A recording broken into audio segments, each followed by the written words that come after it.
Bueno, Carla, continuamos con los temas de la semana y por supuesto que el terremoto ha cruzado en diferentes tópicos lo que ha sido la semana noticiosa, pero no solamente queremos hablar de estructuras, de construcciones, sino que también de la parte más humana, de la parte más psicológica de este movimiento telúrico gigantesco que hubo en el norte del país, también el susto que provocó. Yo conversaba con gente de Iquique y han quedado bien preocupados, no están durmiendo bien y tienen este estrés postraumático justamente después de una situación como la que vivieron. Y es por eso que invitamos acá al Semana 24 a Varinia Signorilli, psicóloga de la Universidad Mayor, que nos estuvo acompañando la semana, pero que quedaron varias consultas en el tintero. ¿Cómo estás? Varinia, bienvenida. Bien, gracias por invitarme.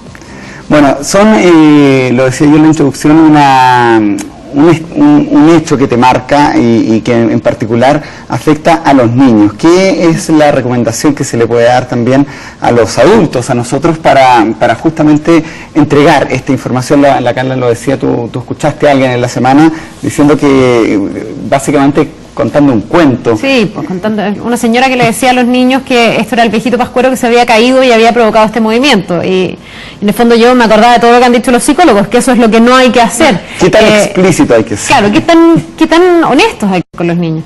O sea, en general, no solamente en situaciones extremas como esta, sino que en general siempre hablar con la verdad es lo óptimo, porque la verdad es lo que nos pasa, es lo que vivimos, y a pesar de que te pueden decir que está sucediendo algo con respecto al viejito pascuero, tú tienes la certeza que lo que está pasando no es normal, porque nadie se asusta de esta manera con el viejito pascuero.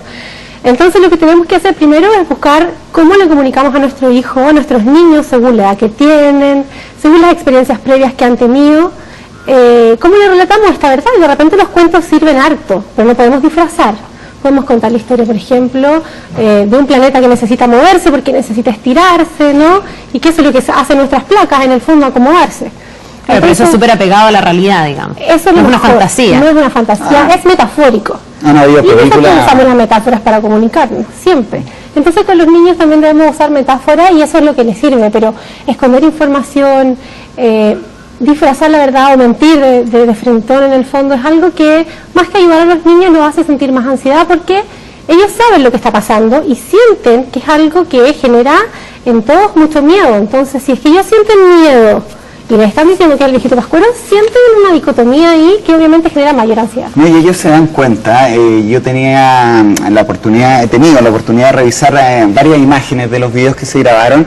Y el rol que asumen también algunos niños es clave. O sea, por más que uno piense que es el adulto el que actúa como protector, hay un video en particular que está dentro de una de las notas que mostramos la semana, donde el niño protege a su hermana, le dice esto va a pasar, tranquila, pero continúa grabando y luego se encuentra con la mamá y en ese momento se quiebra, mostrando también su fragilidad, claro. Porque a la larga estamos hablando de niños, O sea, en ese momento este niño interioriza en el fondo seguramente a un papá o a la mamá que ha visto como en un sentimiento más estoico, toma un rol para proteger a su hermana. Se da cuenta, si alguien no toma la fortaleza en este momento, entonces mi hermana y yo nos vamos a poner mucho más ansiosos por miedo. Entonces asume este rol, pero sin duda al acercarse a la figura de cuidado y de protección se quiebra.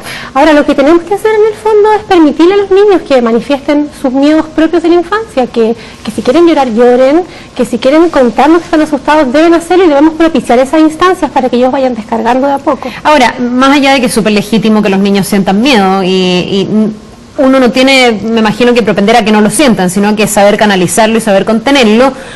¿Qué tan importante es no solo lo que uno dice, sino el cómo uno se comporta durante una emergencia como esta? Pero tengo la sensación de que una mamá que le está diciendo está todo bien, pero está corriendo como una loca, no le va a hacer mucho sentido al niño. Entonces también el ejemplo y el modelo es muchas veces más importante que las palabras. Que parte de otro lado, no le podemos decir que está todo bien, porque no está todo bien.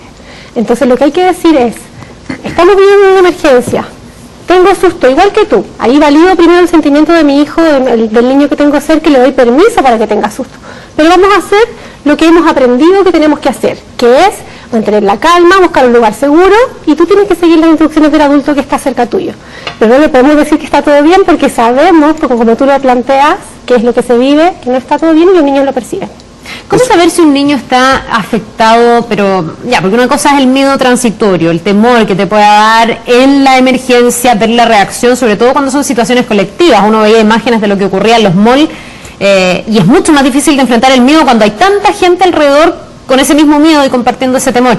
¿Cómo saber si esto trascendió, si el niño ya tiene un estrés que se arraigó y que necesita a lo mejor de una atención un poquitito más profunda? Excelente pregunta, porque tenemos que distinguir. A los periodistas nos encantan que digan eso. Excelente la pregunta. No, pero ¿sabes por qué es excelente? Porque se habla mucho del estrés postraumático y esta patología, por decirlo de alguna manera, uno la percibe 3 semanas, un mes después. Lo que tenemos ahora es sintomatología asociada a un estrés postraumático que si se queda instalada más de 3 semanas o más de un mes en el fondo se va a convertir en un estrés postraumático. Ahora tenemos síntomas asociados. Entonces nuestros niños están más ansiosos. Cualquier cambio de conducta que tenga nuestro hijo, cualquier cambio de su área emocional, por ejemplo, si es que es un niño sumamente extrovertido, que le gusta jugar y que de pronto se pone más introvertido, o al revés, que es muy introvertido y entonces empieza a convertirse en un niño muy extrovertido, más maníaco, también nos da luces. Siempre un cambio de actitud, un cambio de conducta, un cambio de rutina, nos da luces que hay algo que tenemos que abordar con especialistas, pero es súper normal que pase. O sea, es imposible que un niño no esté afectado con a eso. ver si me gano un excelente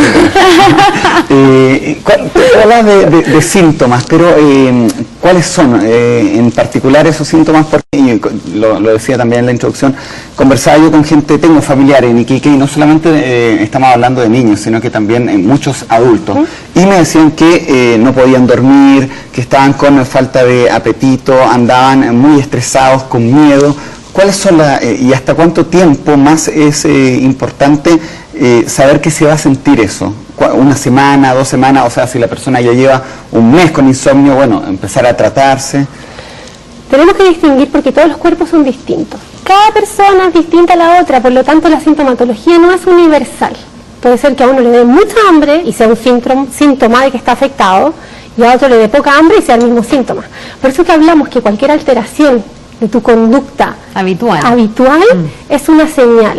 Entonces es súper válido que sienta miedo, es súper válido que esté angustiado. No pensemos esto como un síntoma patológico mayor. Acabamos de vivir algo muy fuerte. O sea, usted tiene permiso para tener insomnio, tiene permiso para llorar si necesita llorar. Ahora, si esto se mantiene más de 3 semanas, más de un mes, necesitamos pedir ayuda profesional porque puede instalarse un estrés postraumático. Esto es súper interesante cuando uno lo ve, sobre todo desde el núcleo familiar, porque lo que yo te escucho a ti decir es que en el fondo hay que hacerle frente a esta situación y entender que esto es normal y que tenemos autorización. Ahora, lo que uno como adulto siempre trata de hacer es minimizar esto y como que uno se castiga. ¿Por qué tengo tanto miedo? ¿Qué tiene que hacer el entorno respecto de una persona que está más afectada? Dentro de una familia, cada persona va a reaccionar distinto a lo que pasó y a los temblores que sigue habiendo, que es algo que aumenta el estrés, etcétera. ¿Qué deben hacer los pares? Por ejemplo, le voy a poner un ejemplo. El grupo familiar, supongamos que la mamá es la que tiene más susto frente a un temblor y está todavía muy pegada con esto y está durmiendo mal y está más irritable. ¿La familia debe atender esta situación o la familia debe bajarle el perfil a esta situación para que esa persona sienta menos temor? Al final, ¿cómo se le hace frente? La mejor manera en el fondo de que una emoción o que algo que estás sintiendo vaya bajando y vaya siendo menos molesta es poder exteriorizarlo. Entonces tenemos que propiciar en familia momentos de conversación de nuestros sentimientos. Y la mamá que está muy afectada va a abrir sus sentimientos. ¿Qué es lo que tiene de miedo realmente, por ejemplo, frente a un temblor? ¿Qué es lo que siente con respecto a los otros? Y cada vez que uno de los miembros vaya manifestando lo que siente, validar, está bien que te des susto, está bien que quieras llorar, está bien que quieras correr, pero sabemos que no hay que hacerlo. Cuando tú te sientes acogido, la situación emocional se va tranquilizando. ¿Y eso minimiza el temor? ¿Se puede minimizar el temor o esto ya está en la irracionalidad absoluta del ser humano? Valiente no es el que no tiene miedo, valiente es el que se sobrepone a esto. Entonces todos tenemos miedo y eso está bien. Lo que usted tiene que hacer es, primero, hablar con sus hijos y con su familia de que tiene miedo, porque tenemos miedo, estamos con sintomatología asociada, es decir, estamos durmiendo mal, estamos comiendo menos, y en el fondo acoger que eso es normal. jugar a hacerse el fuerte solamente genera que tengamos mucha más sintomatología posteriormente y que no podamos ser capaces de sobrellevar esta situación. Pero no ¿sabes qué me pasa a mí? Que a mí los temblores, la verdad, no me provocan nada.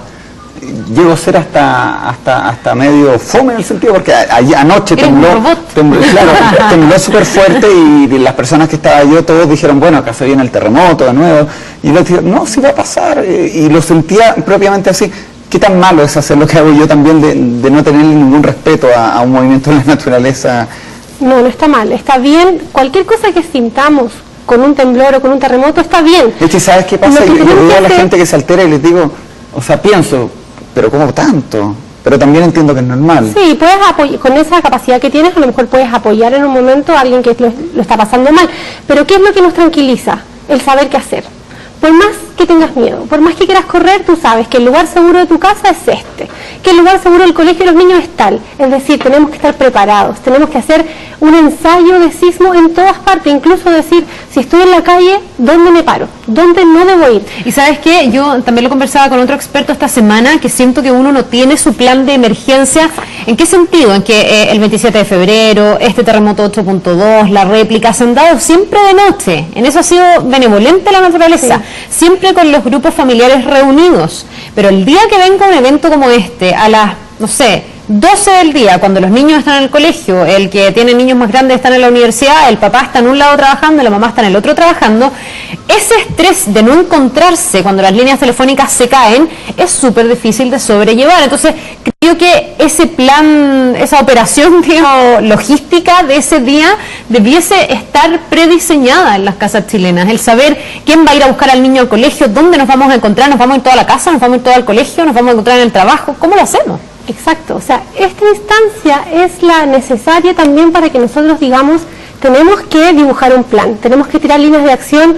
En los colegios siempre se sabe bien qué hacer, hay colegios que hacen operación Cooper bien seguido. Ahora nosotros como familia también tenemos que tener el plan y eso nos va a tranquilizar, porque en un momento en que la familia no está junta, tú lo único que haces es pensar qué pasa con mi hijo, qué pasa con mi hija, qué pasa con mi marido, no sé, inmediatamente empiezas a evocar a las personas que tú amas en el fondo, y el no sentir, no poder comunicarte con ellas genera mucha ansiedad y puede generar accidentes porque vas a manejar apurado, porque vas a cruzar la calle sin mirar. Entonces conversar de esto, de los sentimientos, de qué hacer en caso de, es muy muy importante para que lo tengamos claro. Bien, bueno, pues. Te queremos dar las gracias por este tiempo acá en el canal 24 Horas. Gracias a usted. Que te vaya muy bien, Marine. Nos vemos. Hoy nos vamos a ir a Iquique. Sí, hay información importante. En Iquique han habido